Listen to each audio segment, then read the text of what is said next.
What we're going to do now is transform this room into a higher education space. Now, typically what we find with higher education is that the professor doesn't necessarily want to know too much about the technology. We have to say as AV people, look, you need to use this touch panel, you need to press this button. All they want to do is teach. So I'm going to get into character right now.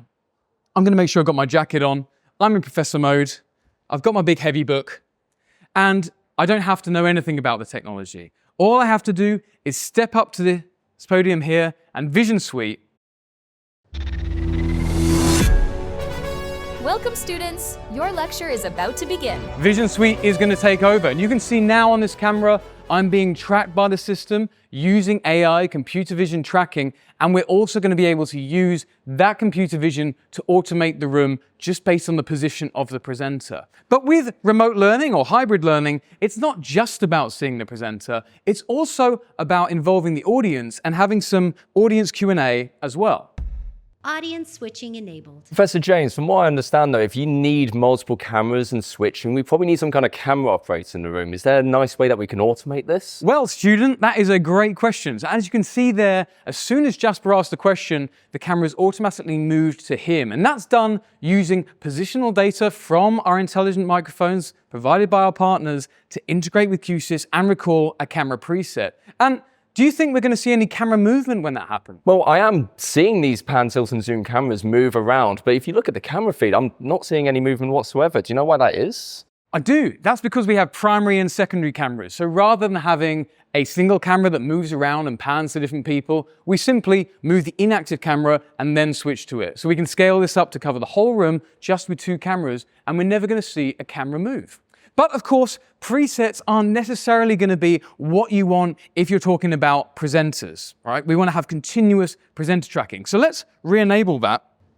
Presenter tracking enabled. Okay, so now we've got presenter tracking enabled again, and we're showing you what VisionSuite is seeing. So up here, you can see the brains behind VisionSuite, and you can see that we're not just doing some face tracking. We're actually doing full-on computer vision with 18 points of tracking across my entire body. So that means I can move around, it's tracking all of my body, I can even face the wrong way, and it doesn't matter. It's going to keep on working, even if I move in a fairly unpredictable way. Okay, so the tracking is really best in class, but in addition, it's all about the automation. So, for example, if I'm a lecturer or a professor, I might want to use this whiteboard, and I don't really want to see that through my tracking camera. So by moving here, we're just going to switch to this whiteboard camera, and now you can see all of the content and you can see me as well. And if I'm done with that and I decide to move away, we're going to switch right back to that tracking camera. Professor James, this camera tracking is really cool and that spatial automation, but does it also work with the automatic camera switching as well?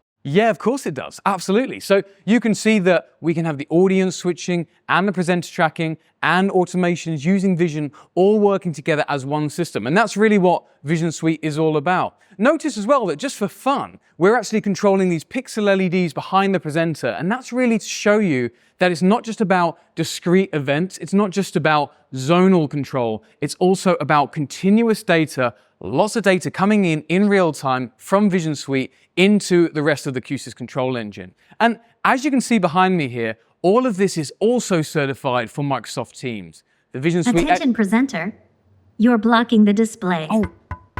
Please stop being terrible and move to one side. That's a bit harsh, but Thank you. Well, thank you very much. And as you've seen there, we've talked about collaboration, we've talked about VisionSuite, we've talked about automation for high impact spaces. And if you want to learn more, go to qsys.com/VisionSuite, and I'll see you next time.